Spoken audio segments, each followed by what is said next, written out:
Le casque doit être léger et confortable. Le baudrier, on va le choisir le plus confortable possible et surtout qu'il ait 4 portes matérielles, une longe, si possible réglable avec un mousqueton à vis.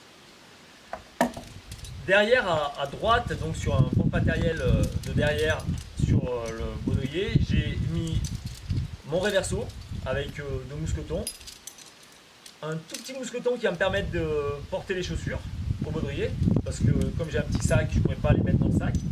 Voilà, et je préfère les avoir au baudrier, les chaussures. C'est moins encombrant. Ensuite, la micro-traction. Ça, c'est pour aider mon second s'il a des petits soucis. Un maillot rapide pour une éventuelle réchappe. Pour descendre en rappel, voilà. Une cordelette pour m'auto-assurer dans le rappel. Et un couteau accroché au baudrier. Le couteau, il va me servir à, par exemple, changer les cordelettes d'un relais. Par exemple. Le sac à dos. Le sac, il doit être petit, pas encombrant du tout. Celui-là, il fait 6 litres, mais on prend jusqu'à 10 litres maximum.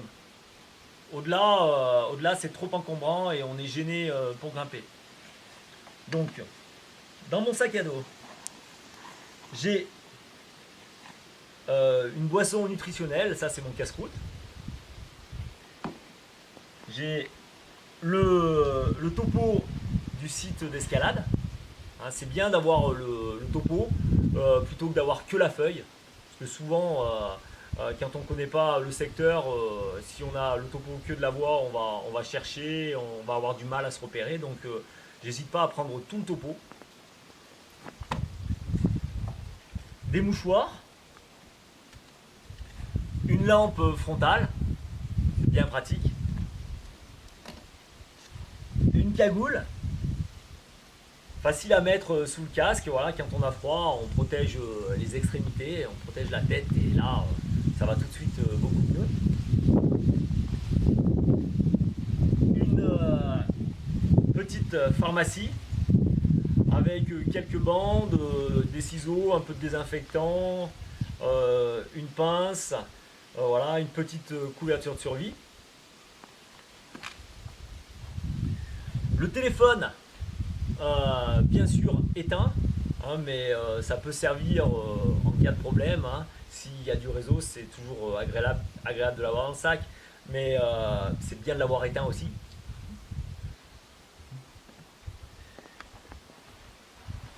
J'ai un coupe-vent indispensable et ma pipette. Alors l'avantage de la pipette, c'est que je peux boire quand je veux et j'ai surtout pas besoin d'ouvrir le sac. Voilà, parce que quand on ouvre le sac, on a toujours des surprises, on laisse toujours tomber des petites choses. Donc l'avantage de la pipette, c'est qu'on boit quand on veut et c'est bien pratique. Voilà, tout ça, ça tient dans ce petit sac.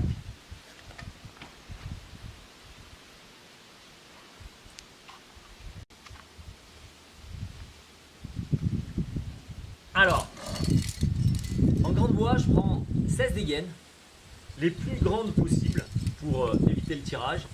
Dans mes 16 dégaines, j'ai minimum 4 dégaines magiques. Minimum 4. Si vous ne connaissez pas la dégaine magique, je vous conseille d'aller voir la petite vidéo qui présente la dégaine magique.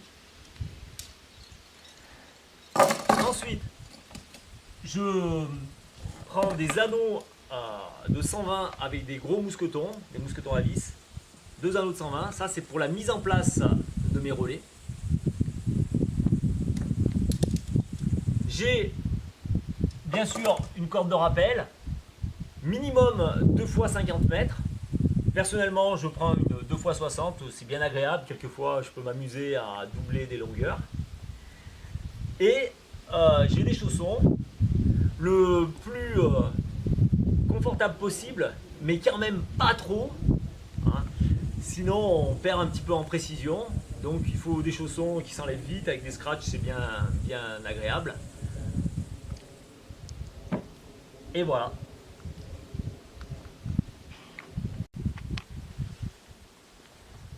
Je viens de vous présenter le matériel à la panoplie pour partir en grande voie. À cela on peut rajouter des coinceurs, des pitons à un marteau, mais cela sera précisé dans le topo. Je pense que j'ai rien oublié.